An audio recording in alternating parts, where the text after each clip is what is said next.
काराबे। तो तुम सुन रहे हो ना, फरहाद काराबे तुम्हारे खानदान का फर्द जिहान काराबे को मारने की कोशिश कर चुका है।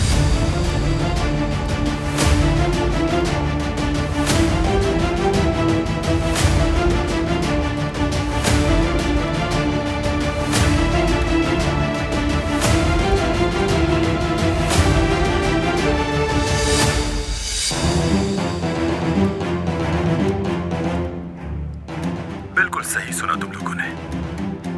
तुम्हारे घर का फर्द असल में तुम लोगों का बहुत बड़ा दुश्मन है। हाँ, और ये बिल्कुल सच है।